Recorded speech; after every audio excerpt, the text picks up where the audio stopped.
De retour sur le plateau de News Assurance Pro en direct des journées du courtage, je suis avec Johan Chéry. Bonjour Johan Chéry. Bonjour. Vous êtes président et fondateur de Leader Insurance. C'est ça, tout à fait. Je voulais commencer avec vous, parler de votre année 2017 qui a été une année plutôt réussie et je voulais savoir si vous pouviez revenir dessus et me parler ensuite de votre exercice 2018, comment est-ce qu'il s'amorce? Bien sûr, alors effectivement 2017 on a eu une très belle croissance interne, une croissance à plus de 20%. On a clôturé à peu près 22 millions d'euros de commissions, donc bien au-dessus de notre objectif, avec toujours une volonté de diversification de nos produits.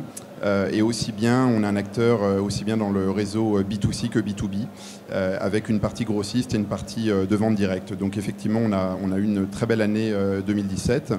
2018, on est en très belle croissance. On devrait terminer encore sur une croissance à 2 chiffres, avec une volonté en 2018 de structure. Donc on va annoncer dans le mois qui vient l'embauche d'un directeur général, l'embauche et le renforcement de notre service conformité également, et le développement informatique. Donc 2 personnes en informatique nous ont rejoints, motivés toujours par le souhait d'être un vrai facilitateur en digital pour notre réseau.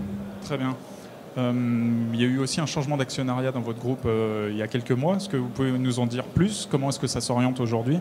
Alors effectivement, en mai 2018, nous nous sommes rapprochés du groupe LT Capital, donc un fonds d'investissement, ce qui m'a permis de me reluer au capital et de reprendre la direction et la majorité. Et LT Capital va nous accompagner dans des opérations de build-up et de croissance externe. Donc c'était vraiment un souhait pour renforcer nos ambitions et nous permettre justement l'acquisition de quelques courtages cibles. Donc on a une volonté de se remettre finalement dans un domaine où on était un petit peu sorti de la croissance externe. Également, cette relation avec LT Capital va nous ouvrir certaines portes relationnelles avec des assureurs et des réassureurs en direct, ce qui est un vrai sujet d'actualité dans notre volonté de diversification. On vous connaît beaucoup sur le marché de la construction. Est-ce qu'aujourd'hui ça reste votre marché phare? Est-ce que vous essayez de vous diversifier sur d'autres activités? Alors le marché de construction, le premier sujet sur ce marché, c'est qu'il y a beaucoup à faire et il y a surtout beaucoup de demandes. Les tristes défaillances récentes ont nourri l'actualité. Aujourd'hui, il y a beaucoup de demandes de courtiers et de clients qui sont un petit peu perdus. Oui, on diversifie parce que de toute manière, le sujet c'est d'avoir une capitalisation de notre portefeuille aussi bien sur des branches immeubles, branches pro et construction.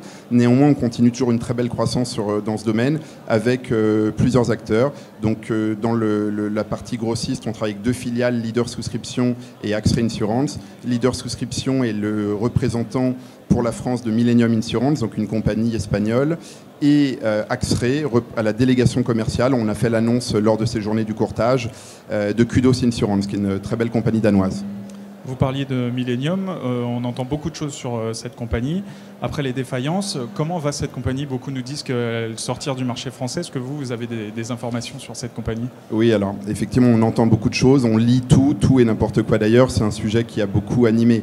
MIC Insurance, on a été les premiers depuis 2013 à diffuser le rapport financier. La compagnie est auditée tous les ans. Elle a augmenté fortement ses fonds propres en mobilisant ses bénéfices dans les réserves, avec une volonté d'augmenter son SCR qui est passé à 112% cette année et avec un actif de 164 millions d'euros. La compagnie va très bien, il n'y a absolument aucun problème de défaillance et mon travail au quotidien, c'est de lutter contre ces rumeurs qui parfois sont un petit peu dirigées à buts plutôt commerciaux et c'est un petit peu dommage. Toujours sur le marché de la construction, vous êtes un agent souscripteur. Est-ce que c'est compliqué d'aller chercher aujourd'hui des porteurs de risques autres que des porteurs de risques LPS à cause d'autres défaillances, à cause des problèmes de CBL par exemple? Est-ce que vous avez des difficultés aujourd'hui à vous faire connaître sur le marché ou en tout cas à aller démarcher des porteurs de risques classiques? Alors, ce serait un mensonge de vous dire que cette triste actualité n'a pas eu d'incidence. Bien évidemment, les potentiels preneurs de risques dans le marché de la construction sont devenus frileux, c'est légitime. Et ces défaillances, qui d'ailleurs étaient plus des défaillances financières et par des gens qui n'étaient pas des assureurs, contrairement à Millennium qui est assureur depuis plus de 30 ans, ont eu un impact négatif. Aujourd'hui, le marché a complètement été chamboulé. Il est beaucoup moins mouvant et moins dynamique. Néanmoins, des gros assureurs et des réassureurs s'intéressent à nouveau. Et je crois que la nature et le business a horreur du vide. Et on entendra certainement en janvier 2019 quelques annonces sur des nouveaux porteurs de risques.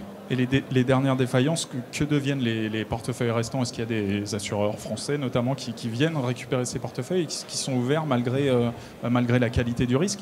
Alors le problème de quelques assureurs institutionnels français, c'est pas du tout qu'ils sont contre la reprise de ces risques. En revanche, il y a un problème de timing et de flux. On parle de près de 200 000 contrats en déshérence.